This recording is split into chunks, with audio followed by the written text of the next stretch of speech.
தேசிய மருந்துகள் ஒழுங்குபடுத்தும் அதிகார சபை சட்டத்தின் கீழே ஒழுங்கு விதிகள் 2015ஆம் ஆண்டின் 5ஆம் இலக்க தேசிய மருந்து ஒழுங்குபடுத்தும் அதிகார சட்டத்தின் கீழ் ஸ்தாபிக்கப்பட்ட தேசிய மருந்துகள் ஒழுங்குபடுத்தும் அதிகார சபையினுடைய விலை குறித்த சட்டமூல விடயம் உண்மையிலே ஒரு சிறந்த விடயமாக பார்க்கப்படுகின்றது. மருந்து பொருட்களினுடைய விலைகளை தரப்படுத்தி ஒழுங்குபடுத்தி அவற்றை நோயாளர்களுக்கு நுகர்வோருக்கு வழங்குகின்ற இந்த திட்டமானது உண்மையிலே வரவேற்க வேண்டிய ஒரு விடயமாக இருந்தாலும் அதிலே சில விடயங்கள் சுட்டி காட்டப்பட்டிருக்கின்றன. அந்த விடயங்களையும் கருத்தில் கொண்டு தரமான மருந்துகள் தரமான பொருட்கள் நோயாளிகளுக்கு கிடைக்க வேண்டும் என்பது தான் எல்லோருடைய எதிர்பார்ப்பாகவும் காணப்படுகின்றது. அந்த அடிப்படையிலே கொண்டு வரப்பட்டிருக்கின்ற இந்த விடயத்தை நாங்கள் வரவேற்றவர்களாக, குறிப்பாக இன்று சுகாதாரத்துறையை நாங்கள் பார்க்கின்ற பொழுது சுகாதாரத்துறையிலே பல தேவைப்பாடுகள் பல குறைபாடுகள் காணப்படுகின்றன. குறிப்பாக எந்த அரசாங்கமாக இருந்தாலும் எந்த கட்சியாக இருந்தாலும் சுகாதாரத்தை பொறுத்தவரையிலும் பல தேவைப்பாடுகள் பல பிரதேசங்களிலே வைத்தியசாலைகளிலே காணப்படுகின்றன. ஆகையால் எங்களால் 100% சேவைகளை வழங்க முடியாவிட்டாலும் எங்களுடைய மக்களுக்கு தேவைப்படுகின்ற குறைந்தபட்ச அவர்கள் எதிர்பார்க்கின்ற அந்த சுகாதார சேவையாவது எங்களுடைய மக்களுக்கு வழங்க வேண்டும் என்பதைத்தான் நாங்கள் இன்று எதிர்பார்க்கின்றோம். குறிப்பாக சபைக்கு தலைமை தாங்கும் உறுப்பினர் அவர்களே, எங்களுடைய மாவட்டத்திலே குறிப்பாக திருகோணமலை மாவட்டத்தில் அதிகமான நோயாளிகள் பயன்படுத்துகின்ற வைத்தியசாலைகளாக எங்களுடைய நான் பிரதித்துவப்படுத்துகின்ற கிண்ணியா மூதூர் வைத்தியசாலைகள் காணப்படுகின்றன.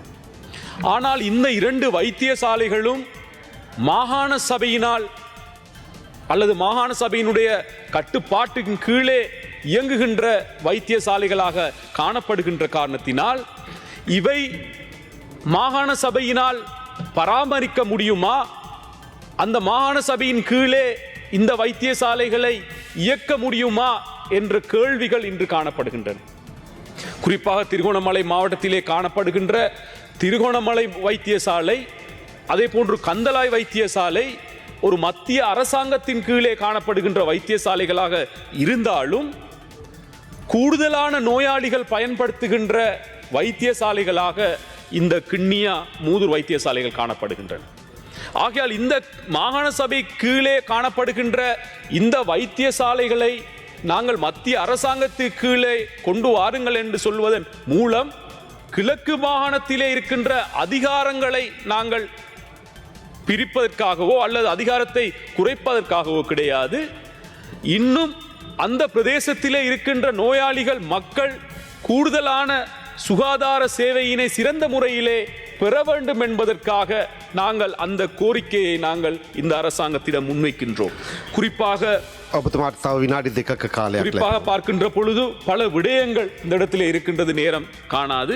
இருந்தாலும் தயவு செய்து கௌரவ அமைச்சர்கள் இந்த இடத்திலே இல்லை, அவர் பல வைத்தியசாலைகளுக்கு விஜயம் செய்கின்றார்கள். ஆகையால் நாங்கள் வேண்டிக் கொள்கின்றோம், எங்களுடைய திருகோணமலை மாவட்டத்திலே காணப்படுகின்ற இந்த கிண்ணியா மூதூர் தம்பலகாமம் புல்மொட்டை போன்ற வைத்தியசாலைகள் காணப்படுகின்றன. இவைகள் பேரளவிலே தான் இவர்கள் இன்று தரம் உயர்த்தப்பட்டிருக்கின்றதே ஒழிய அவற்றுக்கான தேவைப்பாடுகள் இன்று கூடுதலாக காணப்படுகின்றன. ஆகையால் கௌரவ அமைச்சர் அவர்கள் அந்த மாகாணத்துக்கு வருகை தந்து அந்த வைத்தியசாலைக்கும் குறிப்பாக வருகை தந்து அந்த வைத்தியசாலைகளுக்குள்ளே தேவைப்படுகின்ற இந்த விடயங்களை தயவு செய்து நீங்கள் செய்ய வேண்டும் என்பதை இந்த இடத்திலே கேட்டுக்கொள்வதோடு, கௌரவ சபைக்கு தலைமை தாங்கும் உறுப்பினர் அவர்களே, திருகோணமலையிலே காணப்படுகின்ற ஒரு பிரச்சனையை இந்த இடத்திலே கூறி நிறைவு செய்யலாம் என நினைக்கின்றேன். குறிப்பாக இலங்கை கனிய மணல் கூட்டு ஸ்தாபனத்தினுடைய ஊழியர்கள் இன்று 5 நாளாக அந்த வளாகத்திலே ஒரு அமைதியான முறையிலே அவர்கள் அந்த இடத்திலே ஒரு ஆர்ப்பாட்டத்தை அவர்கள் மேற்கொண்டிருக்கின்றார்கள். இன்று 83 ஊழியர்கள் சுமார் 15 மாதங்கள் அவர்களுக்கான சம்பளம் வழங்கவில்லை, அந்த சம்பளத்தை வழங்குங்கள் என்ற அடிப்படையிலே இன்று அவர்கள் அந்த பிரதேசத்திலே அவர்கள் ஒரு சிறிய ஆர்ப்பாட்டத்தை, கவலையீர்ப்பு போராட்டத்தை அந்த இடத்திலே ஏற்படுத்தி இருக்கின்றார்கள். உண்மையிலே அது கவனிக்க வேண்டிய ஒரு விடயமாக காணப்படுகின்றது. சென்ற அரசாங்கத்தினால் வழங்கப்பட்ட அந்த வேலை வாய்ப்புகள் பல குறைகள் சொல்லப்படுகின்றன, பல விடயங்கள் பேசப்படுகின்றன. ஆகையால் அரசாங்கம் என்ற அடிப்படையிலே அவர்களோடு சம்பந்தப்பட்ட குடும்பங்கள் காணப்படுகின்றன. இன்று 15 மாதங்கள் அவர்களுக்கு சம்பளம் வழங்கப்படவில்லை என்ற காரணத்தினால் இன்று அவர்களுடைய மனைவிமார்கள், அவர்களுடைய பிள்ளைகள், அவர்களுடைய குடும்பங்கள் இன்று பல கஷ்டத்திலே அந்த செயற்பாடுகளை அவர்கள் பல கஷ்டத்திலே அவர்கள் இருந்து கொண்டிருக்கின்றார்கள். ஆகையால் இந்த 83 ஊழியர்களுடைய குடும்பம் அவர்களை கருத்தில் கொண்டு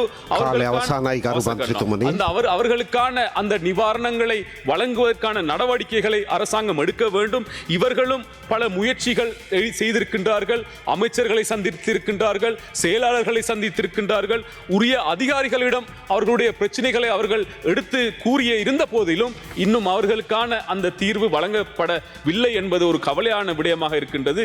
இன்று 5 நாளாக அந்த போராட்டத்திலே அவர்கள் கலந்து கொண்டிருக்கின்றார்கள். ஆகையால் அரசாங்கம் என்ற அடிப்படையிலே தயவு செய்து இந்த 83 பேருடைய சம்பள நிலுவையினுடைய தீர்வை நீங்கள் வழங்க வேண்டும் என்பதை இந்த இடத்திலே நான் கேட்டுக்கொள்கின்றேன். நன்றி.